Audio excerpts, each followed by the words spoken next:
Hey everybody, welcome to episode 11 of the Robotuner. So, everything's more or less been figured out, and it's been torn down, disassembled in order to go to the paint shop. And obviously it needs to be sanded and shaped first. What I did is I went ahead and marked out, like, this rectangle here is where you don't want to remove any material, and this line down this side, this is where the holes are for the swing bar. So you want to leave that flat too, no beveling or anything on either side. You don't want any beveling around the tuners either, because then you might have thin wood that would break. So none of anything below this line does not get beveled or anything, really, just, sanded down, rounded over kind of a thing. That's it. Here, this is the bottom of the guitar. On the top side, nothing gets removed, obviously, because this is the shape that you need, more or less, including the heel. But here, this is where, like at the end, that's how much material can be removed from the end there. And along these sides, this can be sloped, or basically sloped or beveled in order, and you can come in like about as far as these lines here, this kind of large isosceles triangle that it forms. So this material can go away, this material can go away, and this little tip here at the end can go away. Can't touch anything inside the box. I'll probably be using a Shinto rasp and just, holding it on my lap kind of a thing, or maybe on the desk here. So, yeah, nothing major. I mean, it's like, this stuff will go away in 5 minutes worth of work. So, that's going to be the first step. This here, I think I'll probably take the coping saw, which seems to be my weapon of preference for working on guitars. It seems to be just the right size saw for almost every task, to tell you the truth. I mean, occasionally I'll have call for a fret slotting saw, or I'll have call for a hacksaw, depending on what I'm cutting. But if I'm cutting pickguard material, if I'm cutting wood, everything on all these guitars, at least, is so small that the coping saw really seems to be the weapon of preference. So I'll probably be nipping this little thing down, or beveling it, using the coping saw, just cut that little triangle off. And then I'll take the Shinto to this, and then the palm sander right there in the center of the screen, hanging up on the wall, will smooth everything out and round off the corners, and then smooth everything out and round off the corners on this. It's got a screw at this end, so you can't really taper anything, and it's going to have a strap lock at this end, so you can't really taper too much. And it's got a screw down here that holds this post on, and it actually went in so nice and tight I didn't even bother putting any glue on to be sure. So, and that way it's easier to disassemble if you want to make a change.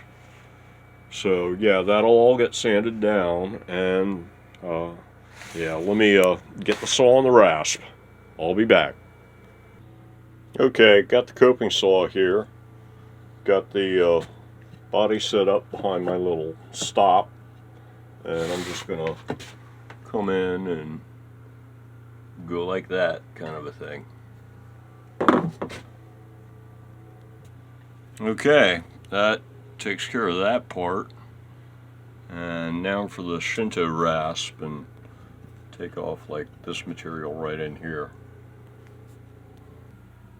Okay, got my Shinto, and what I did is I start with, I'm going to flip it around here so you can see the side, this side. Okay, you start with where there's most beef, in order to get a nice clean cut. Start real shallow till you get it going, and then you get it down to, if you look at from this line to this line, that's the angle, something about like that, that you actually want to carve to. And so I got it started, and now I've got it down close to that angle, and we're not going to wait for the camera to focus, but yeah, take my word for it, I'm more or less,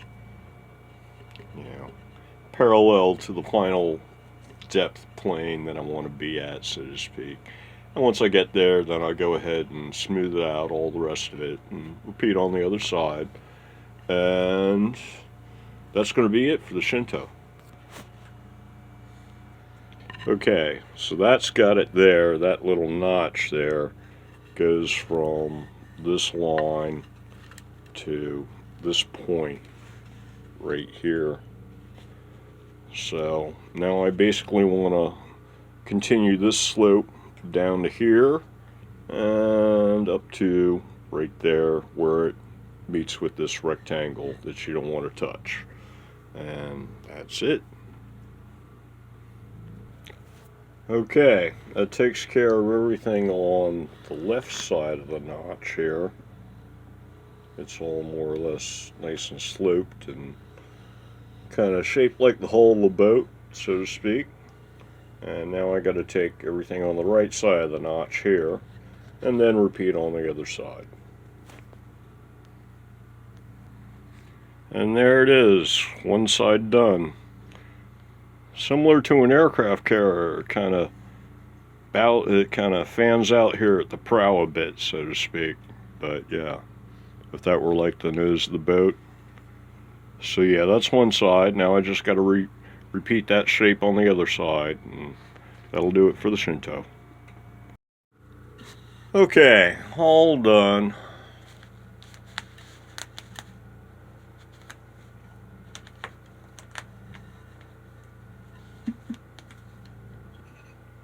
It's actually kind of faceted the way it turned out, but that's cool. I mean, all that'll get rounded by the final sanding with the palm sander over there. So yeah, I think that's gonna do it for the shaping, and it's onto the sander. Hit this up with like some 60 grit or something, and smooth it all around and down. Okay, body is all sanded, front, back, sides, corners and edges, ready for the stain. And now it's time to do the bar. Okay, and there's the bar, all sanded up. Every face, every edge, every corner. Every face, every edge, every corner. Safety gear, of course. And yeah, I got a little vibration fatigue here in the right hand, so I'm gonna take 5 and then I'll get back to it. Okay, time on sprockets when we stain. So I've got some water in that jar over there, and I got some purple in this jar over here, and the brush, and the gloves, so nobody leaves comments about how my hands are always dirty. And we'll see how it goes. I'm going to take some purple and put it in the water, thin it out so that I've got a light purple to start with, and then just start going for it. So let's see here. We'll take some purple. Yeah, that's a deep plum there. And we get some water in here. And just a little bit. Give it a bit of a stir. Let's actually stir it this way, can't we? Gentle stirring.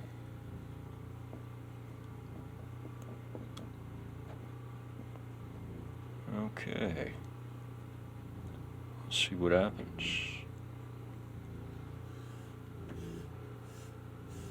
Interesting. Kind of wine color. Obviously, it's going to want to be a little darker than this, I would say. A little darker than this.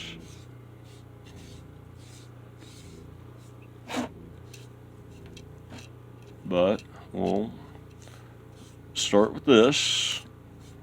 A rose guitar, what do you think?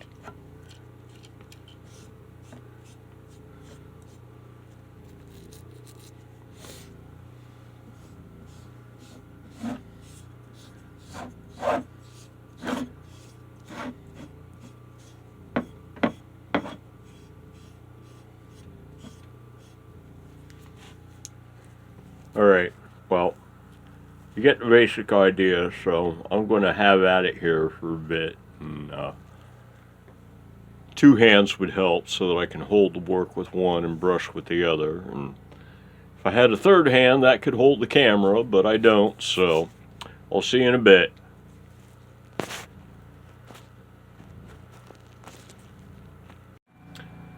And there they are, hanging up with the first coat on them.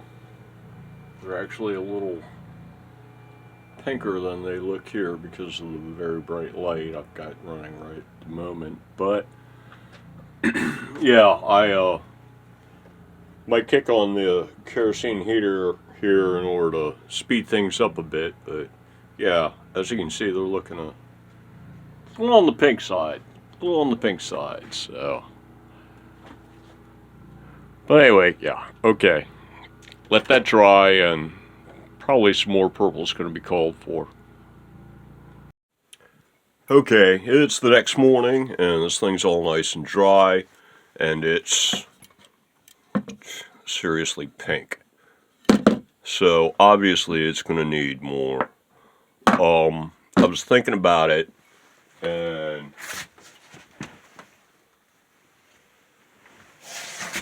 at first I thought this was going to be like a plum purple.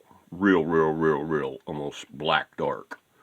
But I was thinking about it, and I think I used this on like the Curve Tri-Tail Tuner or something like that, where I did like a fade, and the stuff was only like a medium purple, even though it looks really dark. I think it's only a medium purple, and on that guitar I think I had to do like 3 coats of this straight, not cut the way this is cut. And yeah, I think it was like 3 coats of this stuff straight just to get down to not even that dark of a purple as that pickguard material over there. So now I'm like, this actually has some of that purple and blue thing going on, kind of like the rose. Where's the rose? There's the rose right there. This is the rose. It's Steinberger's Spirit or Freedom clone kit. Music Lily, I think, about $110. And that was the one, it was like first guitar I ever tried to dye with Keto dye, and I hit it with red and it came out pink. It was actually even pinker than this, though. This is technically a really light violet. But that other one there up on the wall, that guitar was, I mean, it was bubblegum pink. So, but yeah, I'm gonna hit this with more purple. And actually, the way it is now, I could almost maybe try to do like just purple around the edges and make it a like a purple and raspberry burst or something. I'm almost tempted to do that.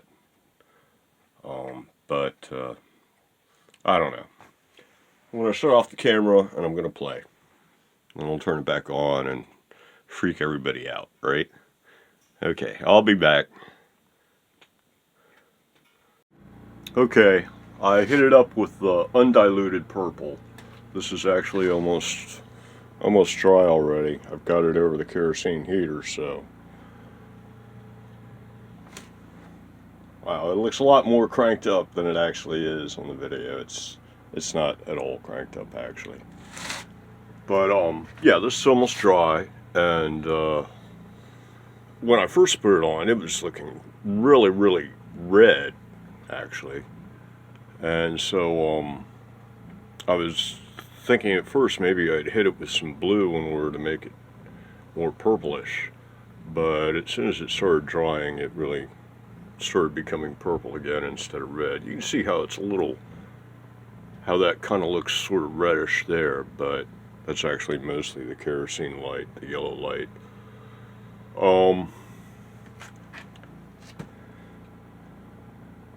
I don't think it's dark enough for some reason. I don't think it's dark enough yet. I'm thinking a little darker. So, yeah. Time for some more something here. Okay, this is after a second coat of full strength purple, and it's looking pretty purple now. I might even want to go darker though, but I think it's close enough to give it a naphtha test. So let me clear the decks here and get some of these little lines out of the way, and we'll see what's up.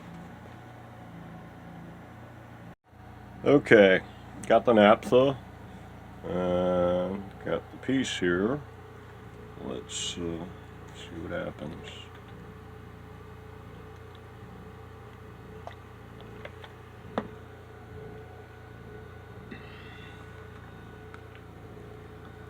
It might be dark enough, I guess.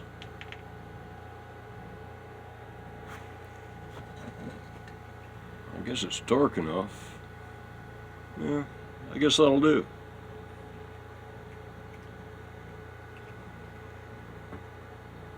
I suppose that will do.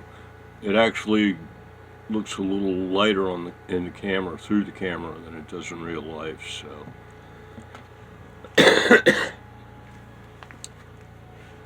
Yeah, it sort of turned into a plum. It looks kind of red through the camera, but once again, that's the camera. It's really more of a kind of a plum. If you look like right about there is what most of it actually looks like color-wise. It doesn't look that light and red. And, yeah, that actually looks darker than it does on the camera. So yeah, I guess that's going to do it. Seems to be evenly stained everywhere, so yeah, I guess that'll do it on clear coat. For clear coat, the most cost-effective solution, I guess you would say, would be the wipe-on poly. Well, the brush-on poly that you wipe on, and that would, I could probably finish the whole guitar for under $1 in clear coat, and it's probably under 50 cents worth of clear coat, because you get like a whole gallon for $30 or something, and you probably do close to 100 guitars, if not more, with a gallon of that stuff, applying it that way, because it's just a really thin film. Downtime being, like 24 hours to cure, so, or 12 at least, even for a thin film. Maybe 6 with a heater or something. But I do have some other options here at the shop. I've got like about a can and a half worth of clear spray lacquer left over from something else that I was modifying and had to partially refinish that had a clear lacquer finish, and so I couldn't really use poly on it. So I think I'm going to go with that just because it's going to be the fastest solution. It's more expensive than the poly and more expensive than using shellac, but it's also Going to be easier to apply than shellac, and it's going to dry pretty much just as fast as shellac. So a couple of thin coats of spray lacquer is the next thing on the list, and I'll be back once I do that.